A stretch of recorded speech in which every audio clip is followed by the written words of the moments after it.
I always believed that when you've known someone since childhood, they'd never betray you. That kind of bond, it's supposed to be unbreakable. You grow up together, laugh at stupid things, go through school, life, struggles. You think, if I ever make it big, I'm taking him with me. And when that moment finally comes, you don't hesitate. You trust. That's what I did. His name was Daniel. Daniel Carter. We met in the 2nd grade. I was the shy kid in the back of the class who liked to draw superheroes. He was the loud, confident one who always had something to say. We were complete opposites, but we clicked. He had this charisma that made you believe anything was possible, and when he talked, you listened. Over the years, we became inseparable. I'm 34 now, and looking back, I can't believe I didn't see it coming. But that's the thing about trust. It blinds you.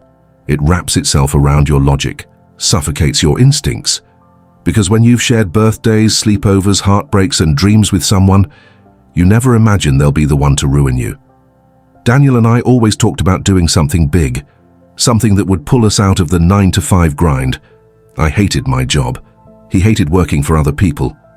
We'd meet up after work, sit in my car, and talk for hours.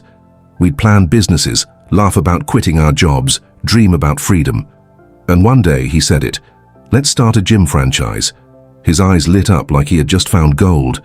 At first I thought it was just another one of our what-if ideas. But Daniel was serious.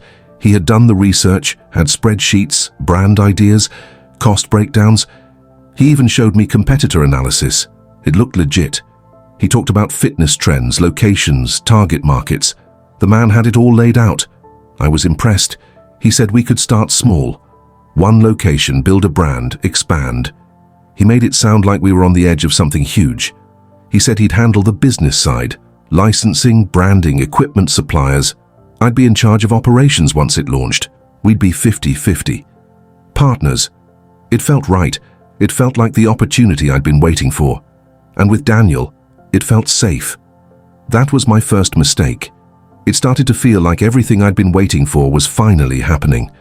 After years of just working to survive, something real was finally within reach. Not just some dream we'd talk about and forget the next day. No, this was different. Daniel made it feel different, like we were about to build a future that was actually ours. I remember the night we sat down and started going over the plan again. He laid it all out on my kitchen table, business registration forms, potential equipment suppliers, cost estimates, marketing strategies. He even had a projected profit timeline, month by month. He said he'd already talked to someone at a leasing agency who had a space ready for us, prime location, affordable rent. He said if we acted fast, we could lock it down. I asked him how much we'd need to get started.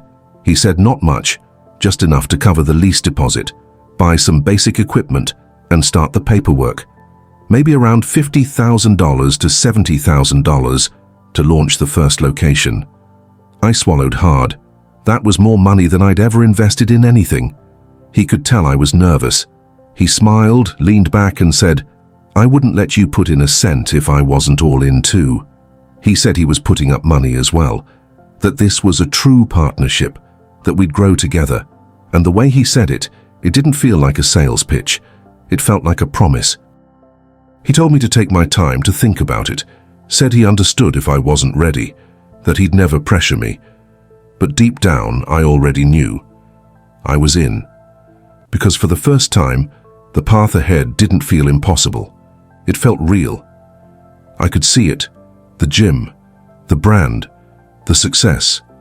Us, side by side, running something we built from the ground up. And if I didn't take the chance now, when would I? I don't know what came over me, but once I made the decision, it was like a switch flipped. I was all in. I emptied my savings account. Every dollar I'd set aside over the years, for emergencies, for the future, for safety, gone in a single transaction. I told myself this was the emergency. This was the future. And Daniel was the safety. I trusted him that much. But it wasn't enough. So I applied for a loan. A big one. The kind you don't just brush off if things go wrong. I spent days filling out forms, talking to banks, convincing myself it was worth it, that this was smart, that it was brave. I told my parents I was starting a business, left out the part where I was risking everything, told my friends Daniel and I were going big. They all smiled and said it sounded amazing. I smiled back and tried to ignore the fear sitting in the back of my throat. The day the money hit my account, I didn't celebrate. I just stared at the numbers on the screen, feeling a mix of pride and panic. This was it. No turning back. I texted Daniel, told him it was ready. He replied instantly, said, "We're doing this, brother. You won't regret it." That one message made all the fear go quiet. Just like that. I believed him. We met the next day, signed some documents, partnership agreements, vendor contracts, lease commitments. Everything looked official, legal looking. He walked me through every step like he'd done it before. He had answers for every question, smiled through every explanation. I remember thinking, this guy really knows what he's doing, and I felt lucky to be building something with him. I transferred the money, some directly to the leasing agency, some to the equipment supplier, the rest to a business account Daniel had set up. He gave me the account details, said we'd use it for expenses, that we'd both have access once everything was verified. I didn't think twice. I remember that night. I couldn't sleep, not because I was worried, but because I was excited.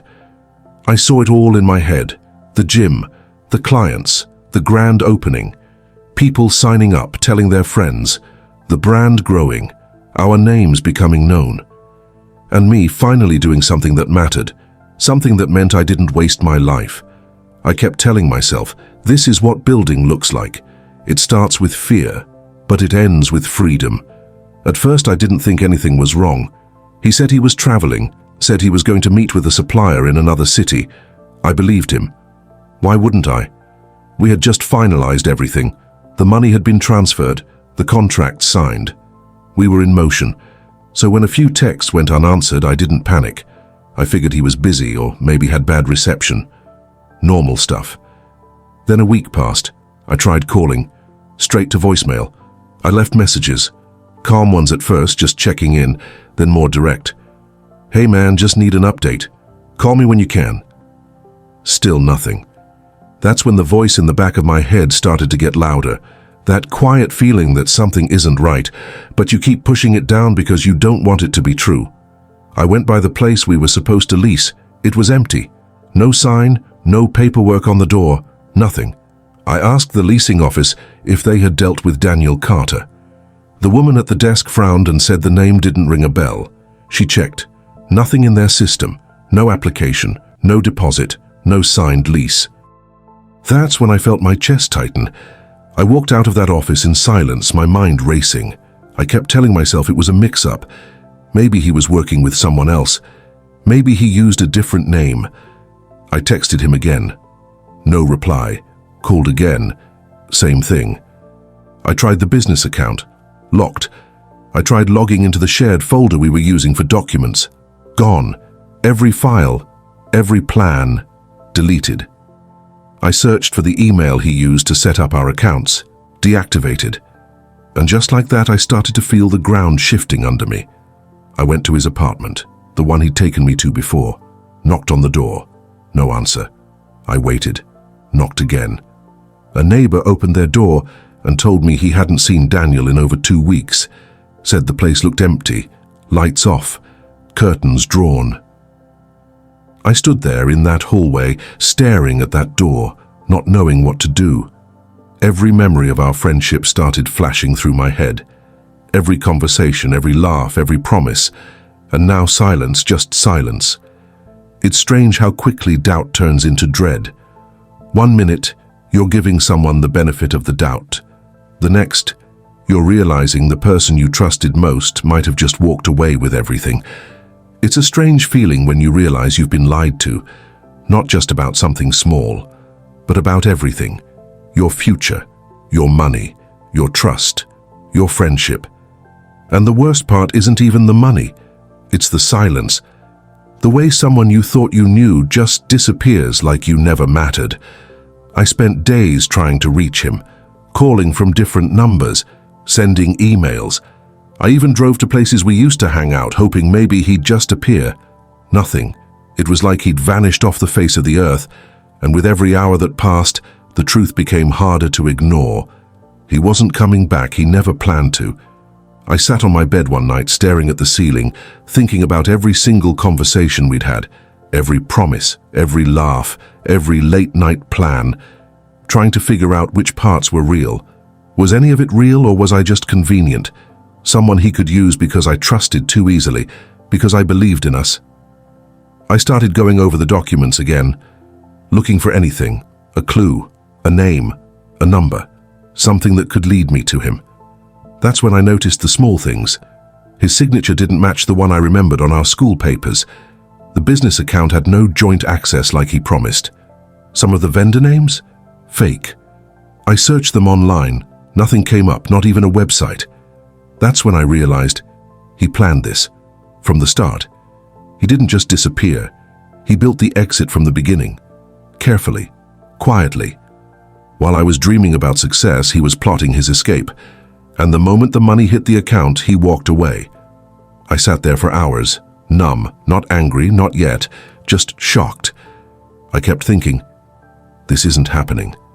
This doesn't happen to people like me, not by people like him.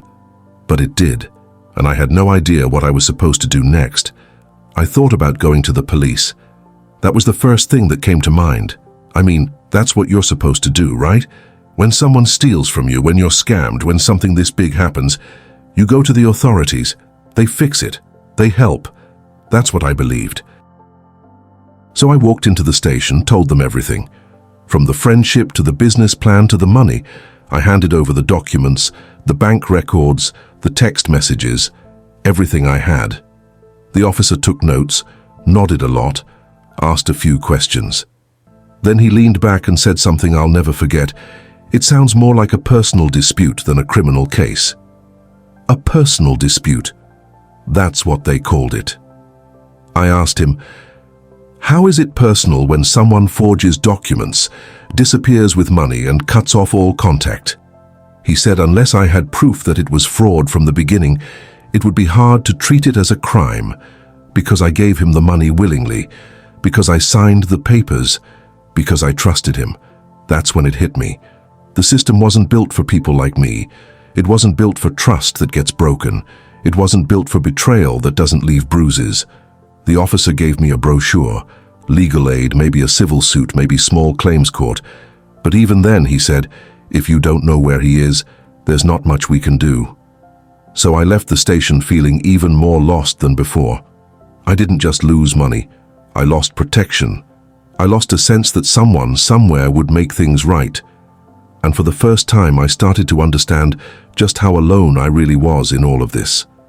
I got in my car, shut the door, and just sat there. No music, no phone, just silence. Because how do you move forward when the person who hurt you isn't a stranger, but someone you once called your best friend? I kept waking up in the middle of the night, heart racing, thoughts spinning. Not because I missed the money, but because I couldn't stop replaying everything in my head. Every choice, every word. Every time I said yes, when something deep inside told me to wait. The part that hurts the most isn't that he ran, it's that I let him. I opened the door, handed him the key, and smiled while he walked away with everything. People around me started noticing I wasn't the same. I was quieter, distant. I didn't tell many people what happened. Just said the deal fell through, said Daniel moved away, said it just didn't work out. I didn't want the pity. I didn't want the looks. I didn't want the questions that would only make it worse. Because how do you explain that someone you trusted with your life didn't just betray you? They planned it, down to the smallest detail. I tried going back to normal life, I really did. But how do you go back to clocking in and out when your dreams just got stolen? How do you look at your paycheck the same way when you once believed you were building something bigger? Every part of me felt stuck, like I was still frozen in that moment, the day I realized he was gone. Like time moved on, but I didn't. And yet some part of me refused to stay down. I don't know why. Maybe it was anger, maybe pride, maybe just survival. But I started writing everything down. Every message, every memory, every warning sign I ignored. I told myself if I couldn't get justice, At least I'd get clarity. I needed to make sense of it. I needed to know I wasn't just a fool. I needed something to hold on to. And slowly, in that mess of notes and late-night thoughts, something changed. I wasn't just looking back anymore. I was starting to ask a different question. Not, why did this happen to me? But, what do I do with it now? I realized I couldn't wait for someone else to fix this for me. The police wouldn't help. Daniel was gone without a trace. The money was gone. If I wanted anything, answers, closure, maybe even a chance to get some of it back, I had to take control. No more hoping, no more waiting. It was time to act. I started researching.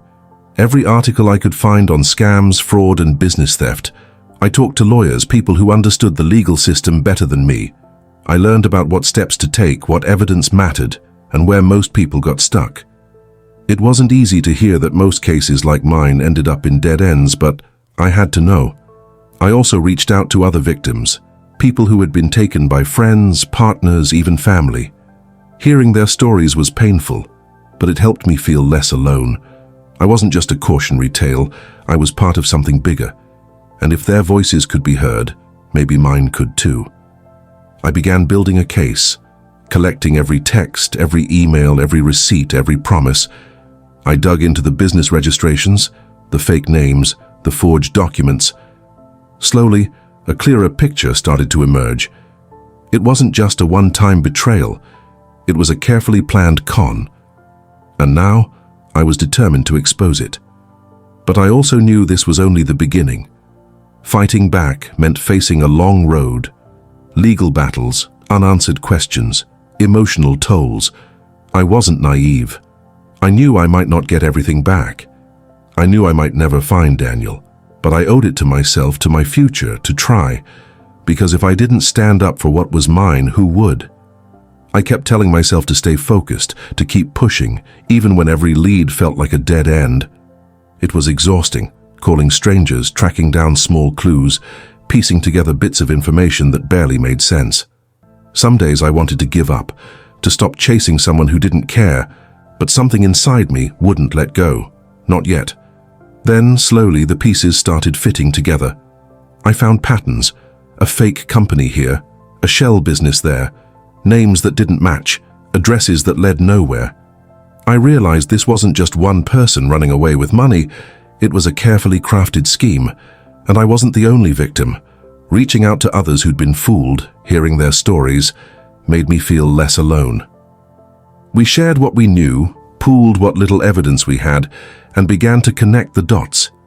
It was painful, but it gave me purpose. I wasn't just fighting for my money, I was fighting for all of us. This wasn't the ending I imagined, but it was my new beginning.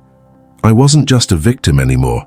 I was someone who refused to be silenced, someone who would keep searching, keep fighting, until justice was more than just a word. I never thought I'd get to this point. Not because I didn't believe in myself, but because I didn't think the system would ever work for me. After months of chasing shadows, hitting walls, and feeling more alone than ever, something changed. I started to see cracks in the silence, pieces of the truth breaking through. It wasn't a sudden breakthrough, no dramatic phone call or surprise arrest. It was small victories, finding a contact who remembered Daniel, uncovering a document that didn't quite add up, hearing whispers from places I never expected. Slowly, the pieces began to line up, and I realized I wasn't powerless. I just had to be smarter, more patient. I learned to ask better questions, to trust my instincts over the doubts, to lean on the people who believed in me even when it felt like the whole world had turned away. It was hard, exhausting, sometimes heartbreaking, but every step forward was proof that I could rebuild what I thought was lost. And that's when I understood the truth about trust. It's not just about believing in someone else, it's about believing in yourself. Even when everything falls apart, even when the people you thought you could count on disappear, you have to keep going. Because that's how you survive, that's how you win. For a long time, I blamed myself. I kept replaying every moment, wondering what I could have done differently. Should I have asked more questions? Trusted less? Been more careful with my money? The guilt was heavy, like a weight I carried around every day. But slowly I began to realize something important. This wasn't my fault. No matter how much I wished I had seen the signs, no matter how much I wanted to rewind time, the truth was that some people are just good at hiding who they really are. It's hard to admit that someone you cared about, someone you trusted, could betray you like that, but accepting it was the first step toward healing. I stopped beating myself up and started focusing on what I could control. I reminded myself that mistakes don't define me. What defines me is how I move forward. I also learned that trust is complicated. It's not blind or reckless. It's a choice you make every day, and sometimes that choice comes with risks. But it's also what makes us human, our willingness to believe in others, to build something together, to hope. So I decided to rebuild, not just the business, but myself, stronger, wiser, and more cautious, but still willing to trust. Because if I didn't, then what was the point of all this? What was the point of trying at all? And that hope, fragile as it was, became the foundation for everything that came next. I never imagined that what started as a nightmare would end up teaching me more than I ever expected. It wasn't just about the money or the lost friendship. It was about understanding who I am when everything falls apart. When the people you counted on vanish and the future you planned disappears with them. I began to see that strength doesn't come from never getting hurt. It comes from standing up again after you've been knocked down, from finding light in the darkest moments, from choosing to keep going even when it feels impossible. Rebuilding wasn't easy. It took time, patience, and a lot of mistakes. But step by step, I found my way back. I started small, working on new ideas, meeting new people, trusting slowly but carefully. I learned to listen to my gut and to ask for help when I needed it. I found a new kind of resilience that didn't come from avoiding pain, but from facing it head on. Looking back now, I don't regret what happened. Not because I wanted to be hurt, but because it taught me something no success or failure ever could. That sometimes losing everything is the first step to finding who you really are. And that, even when it feels like everything's been taken away, there's always a way forward. It's strange how life can change in an instant.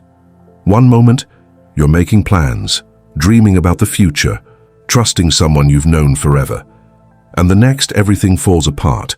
You're left with questions, with pain, with a silence that feels heavier than anything else. But what I learned through all of this is that even when someone breaks their promises, even when trust is shattered, you still have the power to choose how you respond. I decided I wasn't going to let this define me. I wasn't going to be the person who got taken advantage of, who sat quietly and let life pass by. Instead, I wanted to take back control of my story, my future, and my voice. It wasn't easy. Every day was a struggle between doubt and hope, fear and courage, but I knew I had to keep moving forward. This is the end of my story. Thank you for watching, and if you like this kind of content, kindly leave us a like, share the video, and subscribe to the channel for more stories like this. Thank you.